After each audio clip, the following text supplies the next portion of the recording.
Now, a plan to help alleviate the intense pressures on the NHS emergency care in England will be revealed by the government tomorrow. One of the many challenges facing healthcare bosses is the high rate of hospital readmission, often caused by a lack of adequate support of elderly and vulnerable patients after they're discharged. One hospital in Portsmouth has developed its own approach to supporting those patients, as our reporter Alistair Fee has been finding out.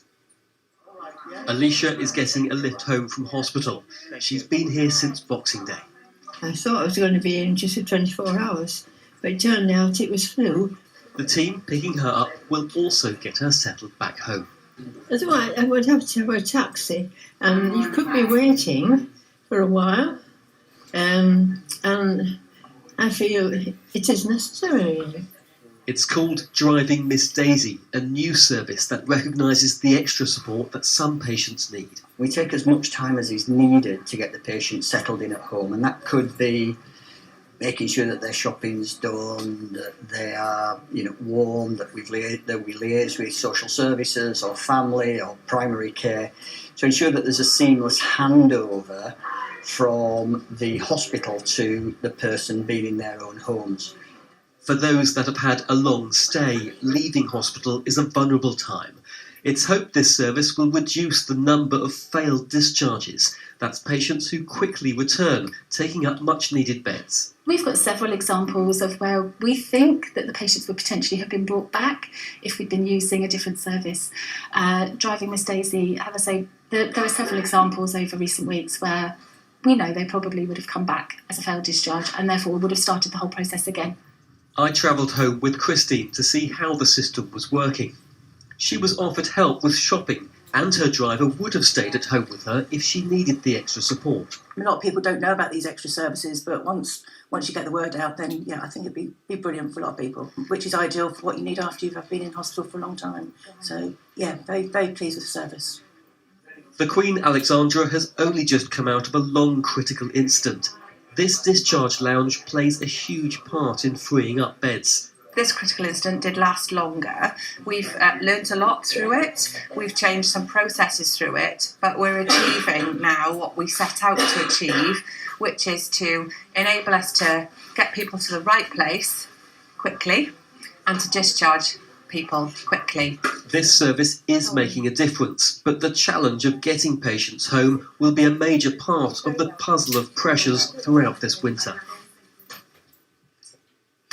Well, Alistair Fee was reporting there. More on this now from Jacob Lant, Head of Policy at Healthwatch England Patient Group. A very good morning to you. Good to see you. What we're learning at the moment, what we've known for some time, is that getting discharge right, getting support in the community right, is integral to stop those revolving doors of patients coming in. What is going wrong?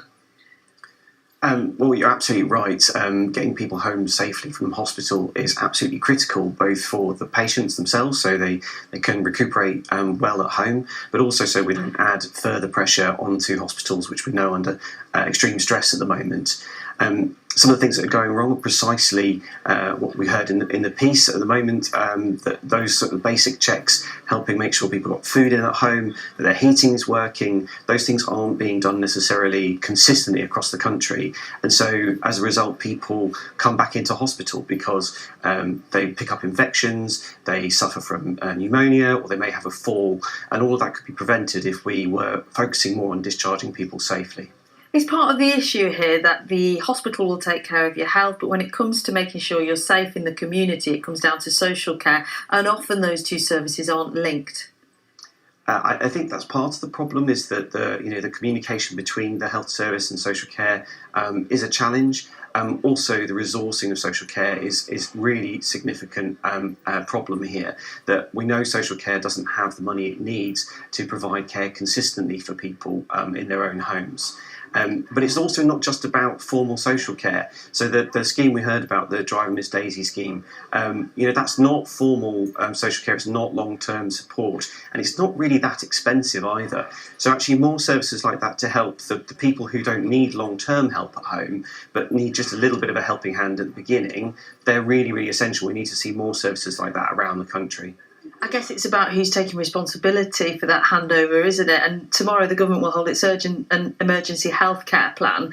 Will there be something in that, do you think, some detail on supporting that transition when people get home?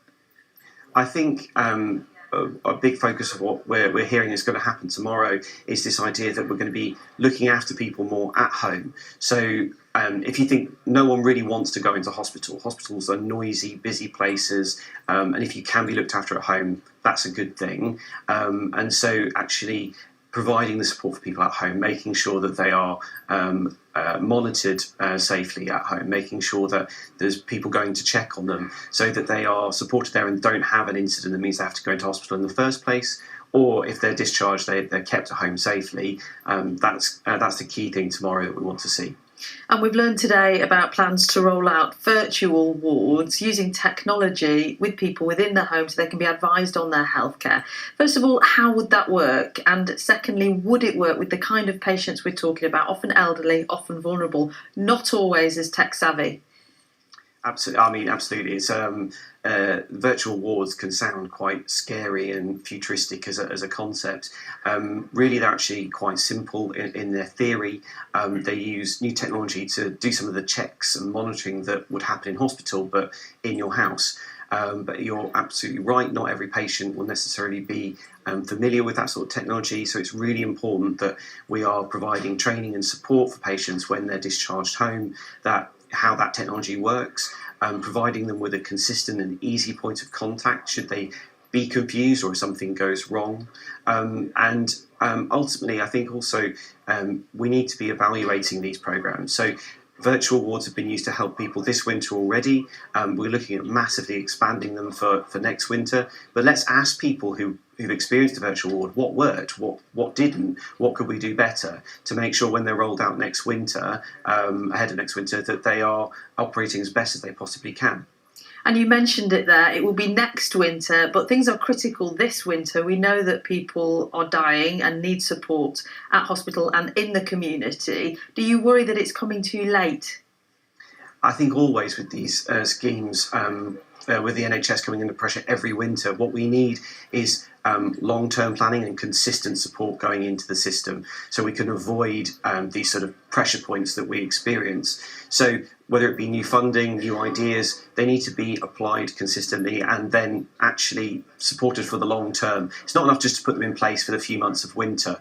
So that's what I'd be looking for, is how we can have those initiatives rolled out long term and supported long term. So like Driving with Daisy, how can we make sure that happens in every part of the country and is funded all year round? And Jacob, finally, quickly, there's this perpetual debate about whether it's about money in and of itself, whether there's enough, or whether it's being managed in the right way. Is the budget there, but it's just not being allocated right, or does it just need a big injection of cash into health and social care? I think if we come back to the point about short-term thinking, so a lot of the pots of money that get put in the NHS are put in sort of last minute and with conditions around how that money is spent, which can be really difficult for local hospitals and council social care teams to actually work out how they're going to spend that and report on it. And what we need is the long-term funding and sustainable investment to make sure that we don't have that short-term thinking, that it is a sustainable plan for the long term. We wait to hear more details tomorrow. Jacob Lant, Head of Policy Research and Partnerships at Healthwatch Patient Group. Thank you for your time this